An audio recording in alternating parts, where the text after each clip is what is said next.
আসসালামু আলাইকুম বন্ধুরা, দেখেন আমি যে গত সপ্তাহে আইসক্রিমের বক্সের মধ্যে যে পুদিনা পাতাগুলা এই যে রোপণ করছি বলতে এই যে দেখেন ভিজিয়ে রাখছিলাম পানিতে চাষ করার জন্য। দেখেন, তো এই যে দেখেন এটাকে আমি কি করছি, এই যে দড়ি দিয়ে এই যে রডের মধ্যে দেখেন ঝুলে রাখছি আর কি। আর এই যে দেখেন ভিতরে সবগুলোই পানি আর আইসক্রিমের এই যে দেখেন বক্সের চারপাশে এই যে ছোট ছোট ফুটা, এই যে দেখেন এই ফুটার মধ্যে একটা একটা করে এই যে পুদিনা কাটিং এই যে দিয়ে দিয়েছি। আলহামদুলিল্লাহ দেখেন এক সপ্তাহের মধ্যে এখন এই যে সবগুলাতে শিকড় চলে আসছে। এই যে দেখেন প্রতিটা শাখায় এই যে কাটিংয়ে দেখেন শিকড় চলে আসছে। আসলে এই পুদিনা পাতাগুলা পানিতেও রোপণ করা যায়, এগুলা পানিতে মারা যায় না, মাটির পাশাপাশি পানিতেও এগুলাকে রোপণ করা যায়। যে দেখেন আমি করতেছি। তো এখন গরমের সিজন, তো সেই জন্য পানি শুকায় যায়, তা 2-3 দিন পরে পরে যা আবার দেওয়া লাগে আর কি বক্সের মধ্যে। আর ভিউয়ার্স এই যে এটার পরে দেখাচ্ছি আমি আর একটা বক্সের মধ্যে ওই যে রোপণ করছিলাম, ওগুলা দেখাচ্ছি আপনাদের। তো চলেন,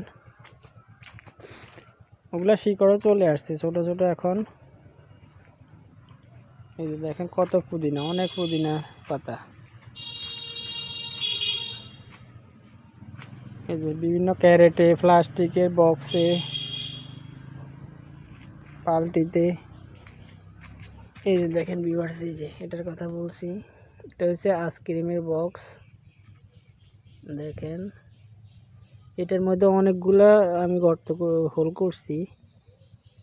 এই যে দেখেন বন্ধুরা, দেখেন এই ভিতরে বক্সের ভিতরে যে শিকড়ে জমাট বাঁধে গেছে সবগুলা।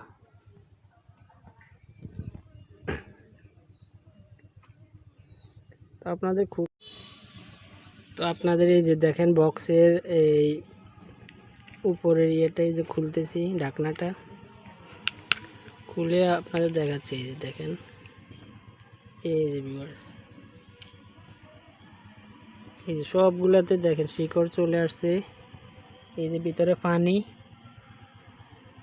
এই যে এক সপ্তাহের ভিতরে দেখেন, এক সপ্তাহের ভিতরে পুরো শিকড়ে জাজরা হয়ে গেছে সবগুলো।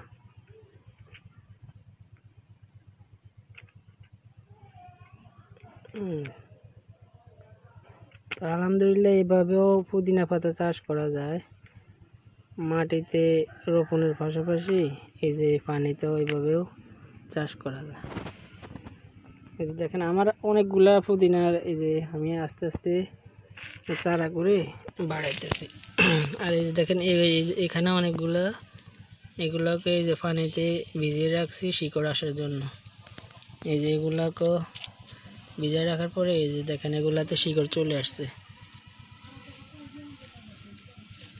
এই যে সবগুলাতে দেখেন শিকড় চলে আসছে। এগুলাকে এই যে মাটিতে রোপণ করব। এই যে একটা দুইটা করে এই যে শিকড় চলে আসছে। এই পানিতে এক সপ্তাহ মতো ভিজে রাখলে সবগুলোতে যে শিকড় চলে আসে, কচি কচি ডগা থেকে শিকড় চলে আসে।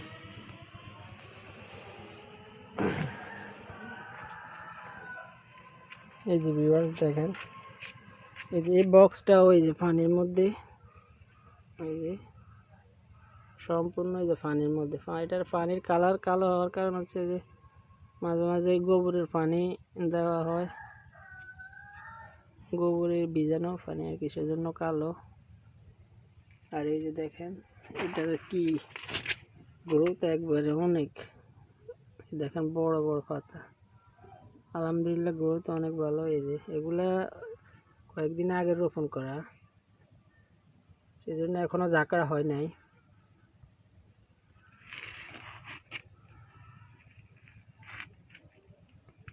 তো বন্ধুরা আজকে এ পর্যন্তই, ভালো থাকবেন, আসসালামু আলাইকুম।